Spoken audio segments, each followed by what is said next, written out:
California's rugged trails and serene forests may seem inviting, but for some, they're a gateway to terror. These stories will make you think twice before hiking or camping alone.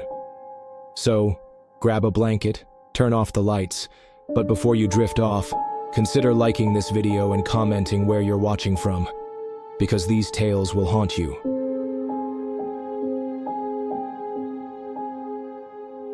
This happened 2 years ago, and even now, every time I think about it, I get chills.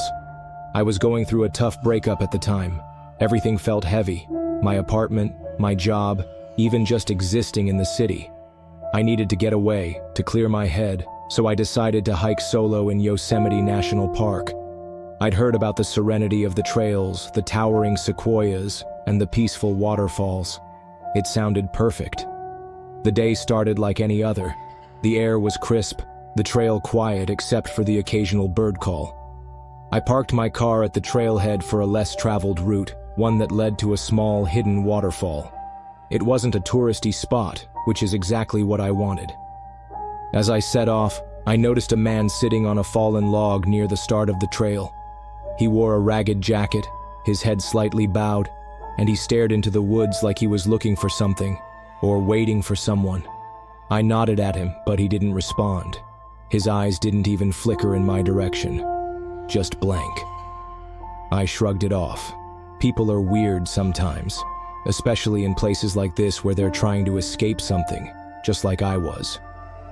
The first couple of miles were peaceful. The sound of leaves crunching under my boots and the soft rustle of wind through the trees was exactly what I needed. The trail was steep in parts, but the promise of the waterfall kept me going. I reached it around noon. The water cascaded down mossy rocks into a shimmering pool. It was beautiful, isolated, untouched. I took off my pack, snapped a few pictures, and sat on a nearby boulder to enjoy the view. That's when I noticed the carvings. On a flat rock near the pool were strange symbols etched into the stone, circles, lines, and what looked like a crude human figure. They were faint, as if they'd been there for years, but something about them felt off. They didn't look like normal trail markers. As I traced my fingers over the symbols, I felt a sudden wave of nausea. It wasn't the kind of sickness you get from exhaustion. It felt like I was intruding on something. I tried to shake it off, but the forest suddenly felt too quiet, like even the birds had stopped singing. When I finally decided to head back, the forest felt different. The sunlight seemed dimmer, the air heavier. I kept glancing over my shoulder, feeling like someone was following me, but the trail was empty. About halfway back, I saw him again, the man from the trailhead. But this time, he was standing directly in the middle of the trail. He wasn't moving, just standing there, staring straight at me. His blank eyes sent a chill down my spine. "Hey," I called out, forcing my voice to stay steady. "Are you lost or something?" No response. I took a hesitant step forward, but he raised his arm, not to wave, but to point. Not at me, but past me, toward the direction I had just come from. My stomach turned. "What? What are you doing?" I asked, my voice trembling. He didn't answer. He just turned and walked off the trail, disappearing into the trees. I wanted to run, but I was too scared to even move. After a moment, I forced myself to keep going, telling myself it was just a coincidence, that he was probably some eccentric hiker. But when I reached my campsite near the trailhead, I couldn't shake the feeling that I was being watched. That night, I woke to the sound of whistling. It was soft, almost playful, but it sent shivers down my spine. I lay frozen, listening as it grew louder, closer. Then I saw the shadow, a figure moving just outside my tent. My breath caught in my throat as the whistling stopped. "Why did you come here?" A man's voice whispered, low and raspy. I couldn't move, couldn't breathe. My heart was pounding so hard I thought it would give me away. Suddenly, the side of the tent caved slightly, as if someone was pressing their hand against it. I bolted. I grabbed my phone and flashlight and ran out into the night. not even bothering to zip the tent behind me. The forest was pitch black, the only light coming from my shaking flashlight beam. I didn't see anyone, but I could hear footsteps, fast, heavy, and getting closer. I didn't look back. I ran until my legs gave out, collapsing near the trailhead. My flashlight had died somewhere along the way, and I was left in complete darkness. That's when I felt it, a hand on my shoulder. I screamed, spinning around, but there was no one there. When I woke up, it was morning. I was lying near the trailhead, my car just a few feet away. My tent, my gear, everything was gone except for a single rock lying next to me.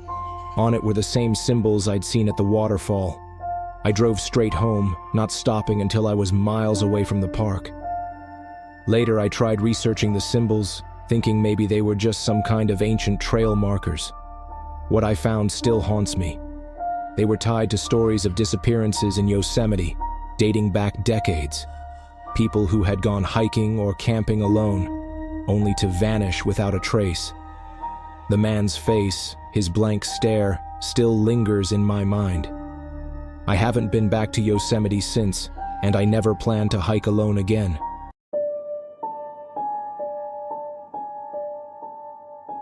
This happened 3 years ago, on a solo camping trip in the northern part of California, near the Lost Coast. I'd always been an avid camper, but this particular trip was different. I wanted to challenge myself, to hike deeper into the wilderness and spend a few nights away from any trace of civilization.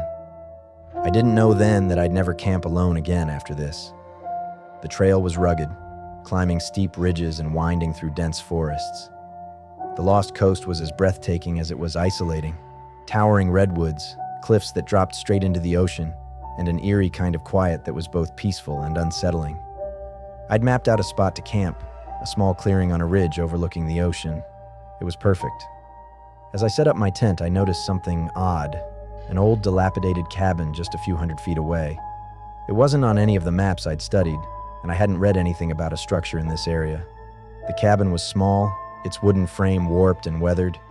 The windows were shattered, the door hanging loosely on its hinges. I told myself it was probably just an old hunting shack, and decided to leave it alone.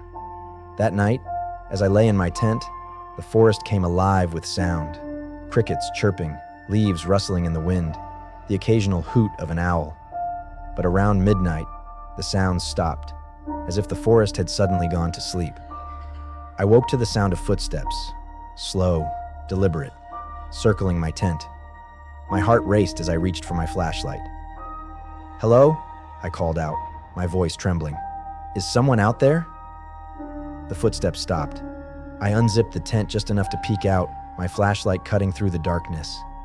The forest was empty, the trees casting long shadows in the moonlight. I told myself it was just an animal, but I couldn't shake the feeling that I wasn't alone. The next morning, I decided to check out the cabin. Something about it pulled at me, like it was demanding my attention. The door creaked loudly as I pushed it open. Inside, the air was damp and heavy, filled with the smell of rotting wood. The floor was littered with debris, old newspapers, broken glass, a rusted tin can. And then I saw the carvings.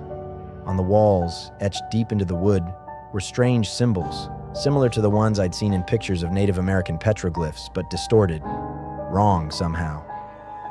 In the center of the room was a small, circular table with an unlit candle sitting on it. Surrounding the candle were what looked like teeth. Human teeth. I stumbled back, my stomach turning. That's when I noticed the footprints in the dust. They weren't mine. The prints led from the table to the corner of the cabin, where a staircase descended into darkness. I didn't even think. I just ran.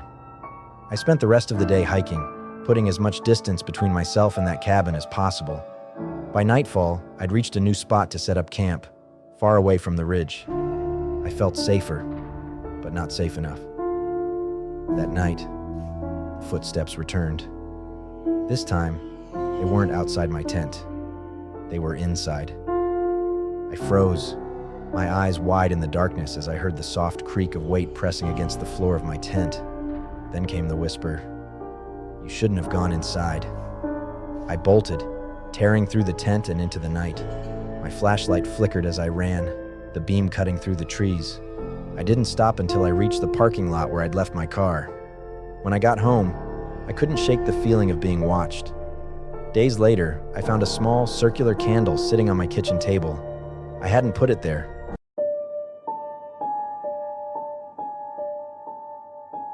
This story happened last year in the Mojave Desert, near Joshua Tree National Park.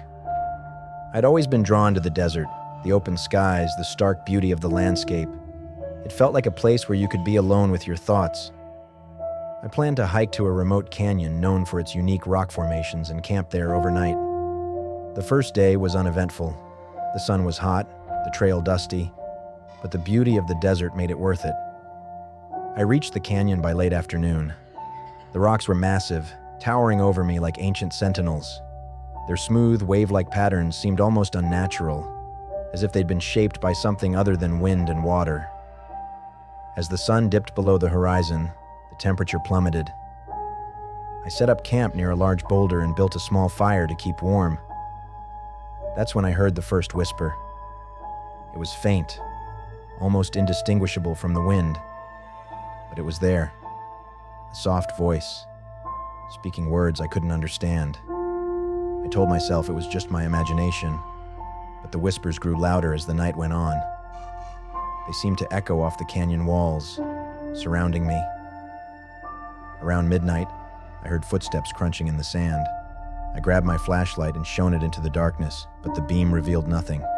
Still, the footsteps continued, circling my campsite. I called out, but no one responded. When I woke the next morning, I found strange markings in the sand around my tent. Symbols, like the ones I'd seen in books about ancient petroglyphs. But these were fresh, as if someone, or something, had drawn them during the night. I packed up and started the hike back to my car. The whispers followed me, growing louder with each step. I could feel eyes on me, though I never saw anyone. When I finally reached the trailhead, my car was gone. In its place was a single rock, etched with the same symbols I'd seen in the sand. I never went back to the desert.